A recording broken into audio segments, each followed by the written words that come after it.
Hello guys! Gawa naman tayo ngayon ng isang mug. Ito ay request lang ni client, panre-regalo lang sa kanyang teacher. Umpisahan natin, sa Canva ko lang ginawa yung layout. So ganito natin gagawin to guys. Nilapag ko na sa Photoshop yung design natin. Control P lang natin.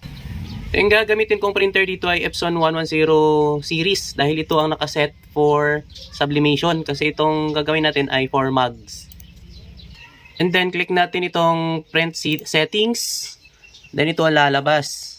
Yung gagamitin ko dito ay yung preset ko na lace. Kasi na-set up ko na ito siya into Epson matte at naka-high na po siya. So okay lang natin. Dito tayo sa more options. Dito din guys dapat naka-mirror image siya. Dahil yung paglalapat natin doon sa mugs dapat naka-mirror para yung lalabas na image ay sakto siya doon sa printout natin. Doon sa gusto nating output. And guys, pasok natin yung papel sa ating printer. Ayan. Tapos, click lang natin yung print. Proceed. Ayan. Kakainin na ng printer yung papel natin.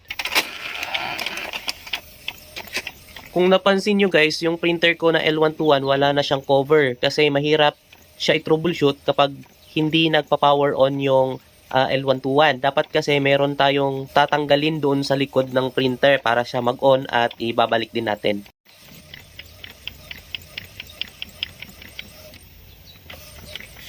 So ayan guys, ito yung printout natin na ilalapat natin sa mugs. Napansin nyo, pabaliktad yung mga letra kasi pag ilalapat natin sa mugs, dapat yung lalabas ay yung tama at nababasa natin yung mga letra. Ganito guys, dapat nababasa natin ito upon sa paglapat natin doon sa mugs. Guys, yung gagamitin kong mug press, yung double station ko na Quiye mug press. So, power on lang natin.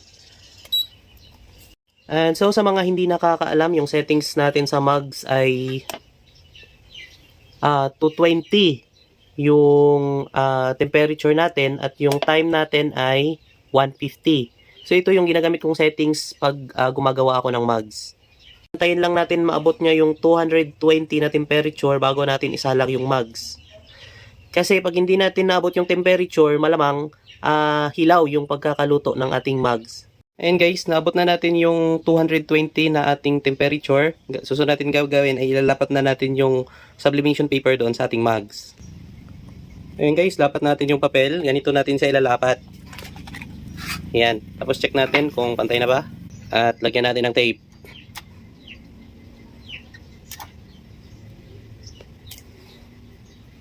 Ayan. Pwede na ilapat. Lapat natin yung mugs.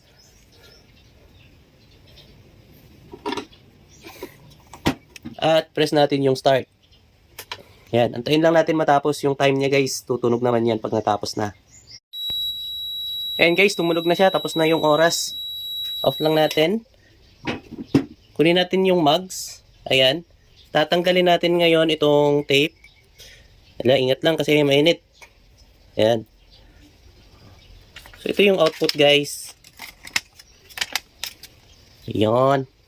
Ito yung output natin. Huwag kalimutang mag-follow at subscribe para sa susunod nating video. Maraming salamat po.